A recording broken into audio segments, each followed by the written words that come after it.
प्रताप महापात्र ग्राम पंचायत समिति सभ्य उपाध्यक्ष केन्द्रापड़ा पंचायत समिति।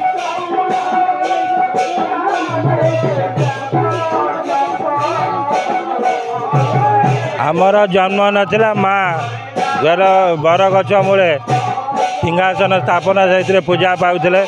बहुत पुराणा मंदिर खाली लोक आम जहाँ कहती गछ बेले पानी ढाली पूजा करते।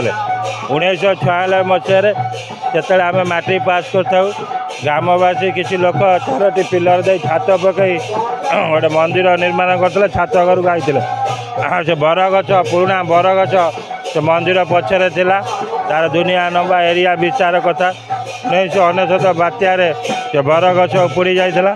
तापर मंदिर को जो 4टी पिलर था आम जत्न करी माँ को रखिलु। आमर गोटा बहुत दिन स्वप्न थिला मंदिरटी तैयारी हम बाधा विघ्न भितर मंदिर हो पार नाला ता 2000 बहुत माने नाई नाई बहुत खर्च। तापर पिला माने तो छोट छोट से वयस्क लोक यही नाम यज्ञ चली नाम यज्ञ 150 वर्ष उर्ध हम पुराणा माँ को अगिरा पूर्णिमा अष्टपरी नाम यज्ञ हुए। सेठू आमर युवक छोट छोट पिला युवक किसी मिसिकी कहले माँ को मंदिर स्थापन करिया सबु जगार मंदिर होची आम गाँव मंदिर हम। सेठू आर वर्ष यही अष्टपरी नाम यज्ञ पर समस्ते बसी गाँव सार जतक लोक आम ग्रामर अधीन डकाला समस्ते बस उपस्थित विचार कलु मंदिर निर्माण हम। सेठू 23 दिन तारीख जो थिला आमर दोल पूर्णिमा से दिन मंदिर शुभ उद्घाटन करूँ। मंदिर जे शुभ स्थापन हम ता जगार पूजा पाठ हो मंदिर कार्य यही दोल पूर्णिमा दिन आरंभ होता ता अगिरा पूर्णिमा शेष होता। 11 मासरे मंदिर ठिया ये मंदिर ग्रामवासी उद्देश्य समस्ते ये सहयोग सबू पिला जतक युवक ग्राम लोक सहयोग समस्त सहयोग मंदिर स्थापन होम बहुत खुशी। मंदिर आम गाँव मंदिर माँ आम गाँव को घंट घोड़ाई रखता जी माँ का पाखे प्रार्थना।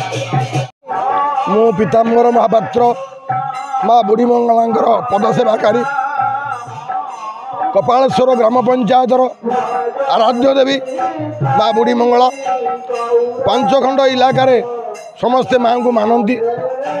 माँ समस्त कानी घोड़े रखती जिते विपद आसी कोरोना समय से आमको कानी पतई रखिंट आम गाँव कई जन मृताहत भी होना सेमती बयस हेले मरती लोक किंतु एमती विपदर पड़ी केवे मृत्युवरण करना एवं ग्रामवासी मानकर अक्लांत परिश्रम एवं केते जन छोट छोट पिला मानकर अक्लांत परिश्रम माँकर नूतन मंदिर तैयारी करा जायछि। एवं 1900 समय माँ जो बात्या होता गोटे बरगछ मूले खोलार थिले से बरगछ उपुड़ीगला पाचेरी भांगीगला जो मेरामी भांगीगला आम पिला माने किसी बसिक अर्थ आदाय करी माँकर गोटे छोट कोठा छात पका घर करूँ।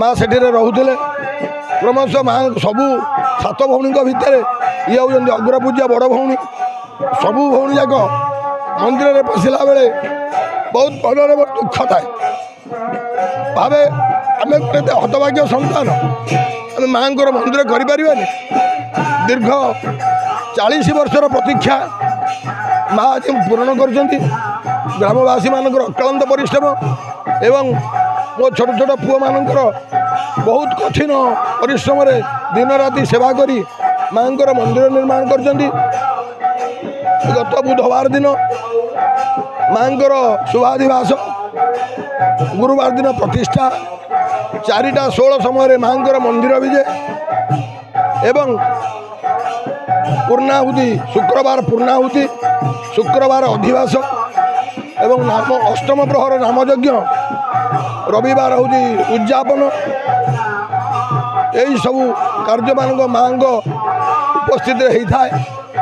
कौ दिन अनुष्ठान अष्टप्रहरी ताकू आमे भी कहींपारूनी मो बापा कहते अष्टप्रहरी होता मुझे देखी अष्टप्रहरी हो ମୋ ପୁଅ ଦେଖୁଛି ଅଷ୍ଟପହରୀ ହେଉଛି, ମୋ ନାତି ବି ଦେଖୁଛି ଅଷ୍ଟପହରୀ ହେଉଛି, କିନ୍ତୁ କ'ଣ ହେବ ମାଆଙ୍କର ଆଶୀର୍ବାଦ କରୁଣା କୃପା ଭିକ୍ଷା ନହେଲେ ଏ କାମ କେବେ ଆମେ ନିର୍ବିଘ୍ନରେ କରିପାରିବୁ ଏ ଆମର ଆଶା ନଥିଲା। ଯାହା ହଉ ଅକ୍ଳାନ୍ତ ପରିଶ୍ରମରେ ଯାହା ହଉ ଏ କାମ ସମାପନ ହେବାକୁ ଯାଉଛି। ମାଆଙ୍କର ଏତିକି କରୁଣା ସେଇ କପାଳେଶ୍ୱର ଗ୍ରାମବାସୀମାନଙ୍କୁ ଏବଂ ମୋର ଛୋଟ ଛୋଟ ପୁଅମାନଙ୍କୁ ସବୁବେଳେ ପନ ତଳେ ଘୋଡ଼ାଇ ରଖୁ। ମୁଁ ଏତିକି ମାଆଙ୍କ ପାଖରେ ପ୍ରାର୍ଥନା କରୁଛି।